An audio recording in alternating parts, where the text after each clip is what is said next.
Tomato কাটছে।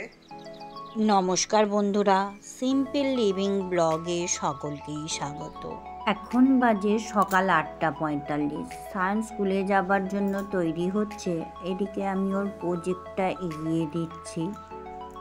ও বাইরে দাঁড়িয়ে দাঁড়িয়েই জামা কাপড় পরছে। এদিকে রেখে দিলাম ওর মুখের সামনে টিফিন বক্সটা আর জলের বোতলটা দিয়ে দিলাম, নাহলে ও অর্ধেক দিন জলের বোতল নিয়ে যেতেই ভুলে যায়। ও ঘর থেকে ব্যাগটা নিয়ে আসুক। আর এদিকে দেখুন জামা কাপড় জড়ো হয়ে রয়েছে। আজকে রোদ্দুর বেরিয়েছে, অনেকগুলোই কাচাকাচি করতে হবে।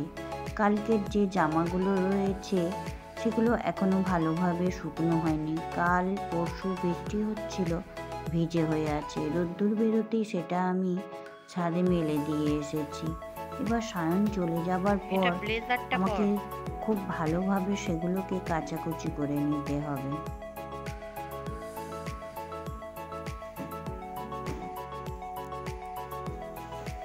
সায়ন বেরিয়ে গেলে এবার আমি খাওয়া দাওয়াটা সেরে নেব। খাওয়া দাওয়া সেরে আপনাদের তো বলেই রেখেছি কাচাকুচিটা করতে হবে, কাচাকুচিটাও করে নেব।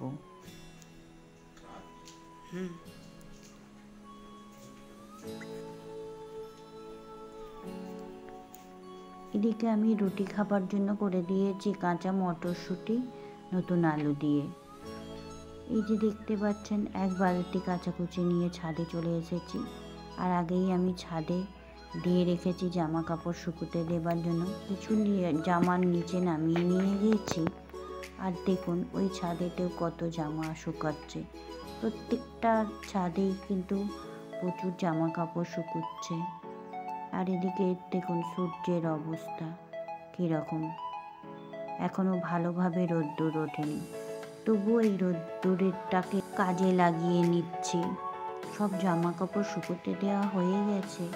এবার নিচে চলে যাব, গিয়ে স্নান টান করে নিয়ে আমি একটু ডাক্তার দেখাতে যাব। এই দেখুন হাতটা ফুলে উঠেছে। আমার যে সেলাইন দেওয়া থাকে না, তার জন্য হাতটা ফুলেছে, কদিন করে খুব যন্ত্রণা হচ্ছে। এবার আমি ডাক্তার দেখিয়ে ফিরে আসছি। ওখানে আমার প্রেশার চেক হয়েছে আর সুগার টেস্ট হয়েছে। কোনো কিছুতেই কিছু নেই, সবই নর্মাল। এবার এসে খাওয়া দাওয়া করে নেব। রান্না আগেই করে নিয়েছি। এখন বাজে বিকাল 3টে। আমি এখন মাঠের দিকে একটু বেরিয়েছি, হাঁটাও হবে আর একটু মাঠের শস্যগুলোও দেখা হবে। আগের ভিডিওতে আপনাদেরকে দেখিয়েছিলাম এই সর্ষে গাছে কত হলুদ হলুদ ফুল হয়েছিল। এখন তা শুটি এসে গেছে, শুটি পেকেও গেছে। কিছু কিছু মাঠে এখনও শুটি পাকেনি, তবে আমাদের এই যে সর্ষে গাছে শুটি পেকে গেছে। কিছুদিন পরে এগুলোকে কাটা হবে ও ঝাড়াই করা হবে। সর্ষে ঝাড়া হয়ে গেলে সারা বছরের তেল খাবার জন্য সর্ষে রেখে বাদ বাকিটা বিক্রি করে দেবে।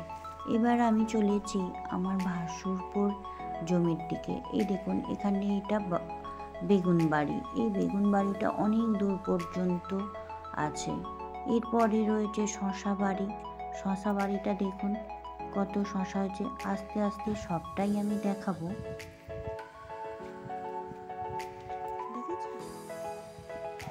আমি একে রিঙ্কিকে জিজ্ঞাসা করলাম কখন গেছে।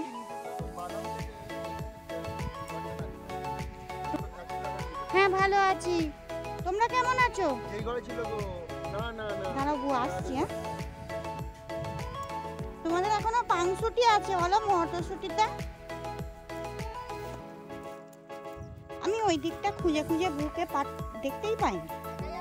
হ্যাঁ জিজ্ঞাসা করে করে চলে এসেছি। হ্যাঁ আমাদের গাড়িটা না ভালো নেই, ওই জন্য নিয়ে আসি। তোমরা কটা দিন নিয়ে এসেছো?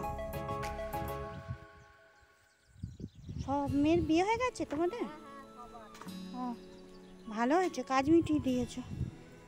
এইগুলো সব কালকে সকালে যাবে তাই তো? ও ওখানে দিতে যাবে? ও ওখানে দিতে। ও ও হ্যাঁ গো, আরে গাড়িটা আমাদের তো গড়বড় করছে জানো। গাড়িটার জন্যই তো হেঁটে হেঁটে আসতে হলো। তোমাকে বললাম যে একদিন যাবো, কালকে তো আর আসাই হয়নি। কালকে যা মেঘ করেছে।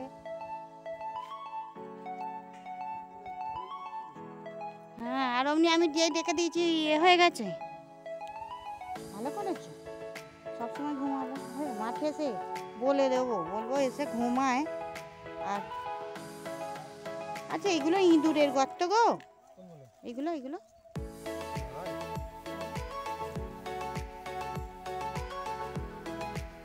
কেমন খেতে? মিষ্টি?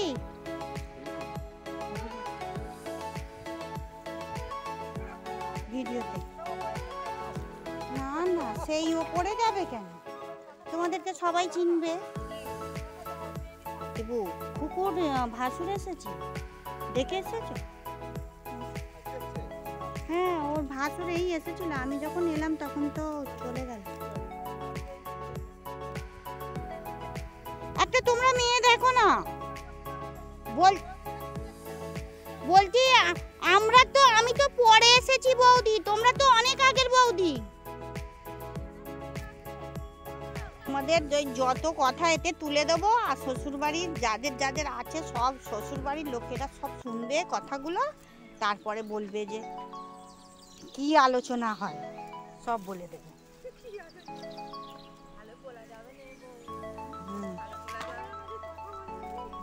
না, আমি বলছি শ্বশুরবাড়ির নিন্দে করলে আমি সব তুলে ছেড়ে দেবো। না, কাজে এলেও যে শ্বশুরবাড়ির কার নামে কি বলছে আমি বলে দেবো সব। আরে এইটা দেখে তারা জেনে যাবে তো।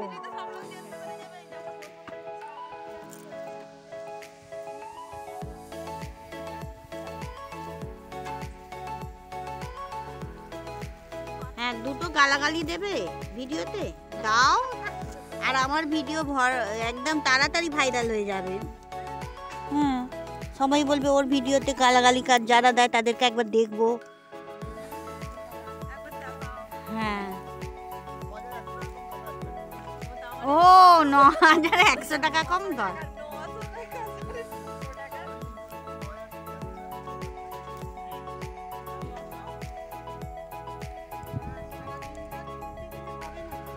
আমার ছেলে স্কুল থেকে এসে যাবে,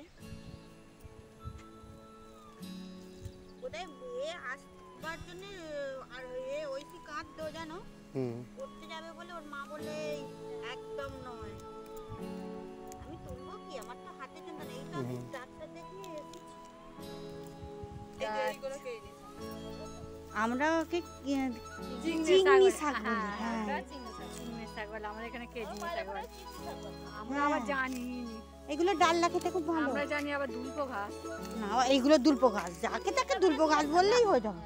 আমি দুলপো ঘাস না, ও আলাদা না না না, নিয়ে যাও না। এই একটা আমাদের রান্না হবে না তো, আমাদের এরকম 7টা, আমাদের 7টা 8টা ওরকম হলে তবে খেয়ে আওয়া যাবে। অবু বলছে আমাদের 3টে লোক খেলে কি হবে, আমাদের তরকারি লাগে কত, আমাদের এই 7টা 8টা লোক খাবে তরকারি হয়।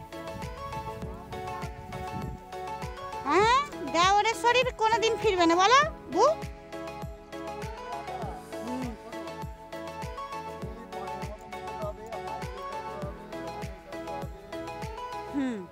বলে এত ক্রাইটেরিয়া থাকলে কেউ হবে। গোলমরিচের গাছ? মিথ্যে কথা, এটা গোলমরিচের গাছ নয়, মোটেও নয়। এটা তুমি বলে দিলাম, আমি জানি না, তবে ওইটা গোলমরিচের না, কখনো না, এটা গোলমরিচের গাছ হতেই পারে না। বন্ধুরা, ছবিতে যেগুলো দেখিয়েছি ওইগুলো সরষে গাছ, ওরই নিচে যে ছোট ছোট গাছগুলো দেখা যাচ্ছিল সেইগুলোকে দেখিয়ে আমার ভাসুরপো বলল ওইগুলো গোলমরিচের গাছ। আসলে আমাকে বোকা বানাতে যাচ্ছিল।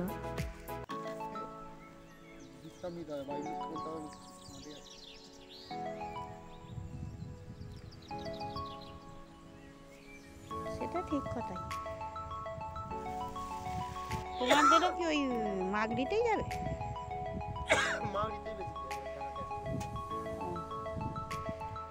এবার এসে গেছি শশা বাড়িতে। শশা বাড়িটা দেখুন কত সুন্দর দেখতে লাগছে। তা থেকে আমি একটা কচি শশা তুলে নেব, এটা আমি মাঠে বসেই খেয়ে নেব।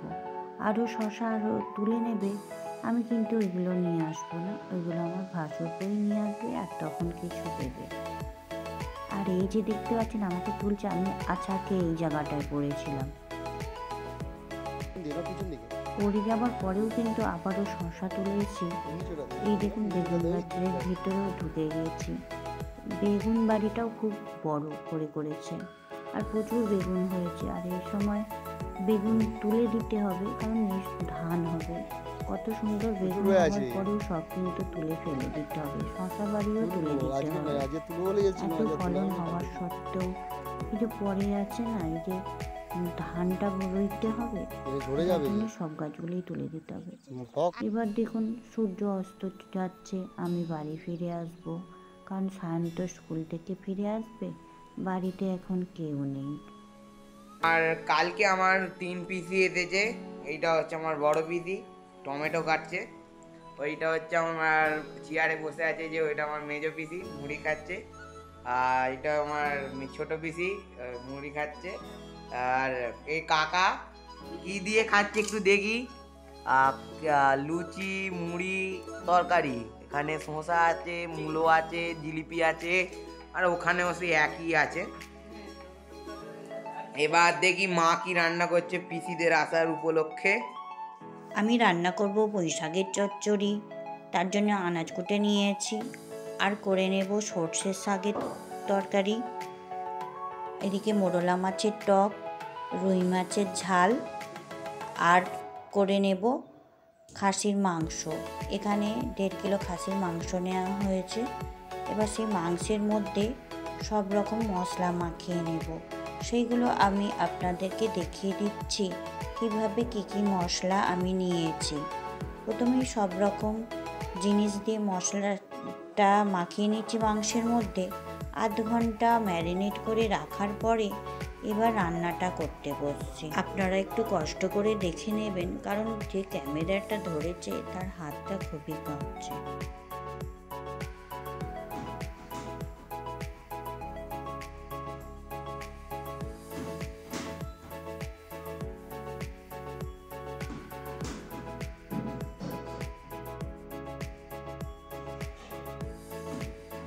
মাংস ভালোভাবে কষা হয়ে গেছে, এ থেকে কিছুটা তুলে নিয়ে সায়নকে দিয়ে দিয়েছি খাবার জন্য।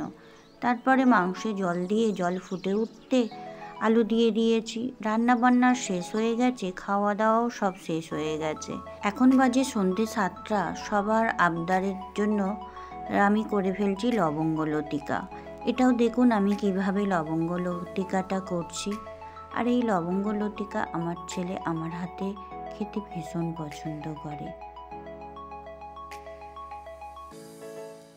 আপনারাও কিন্তু এইভাবে একবার বানিয়ে দেখবেন, খুব ভালো হয়। আর বাড়িতে যদি কেউ অতিথি আসে করলে তারাও কিন্তু খুব ভালোবাসে।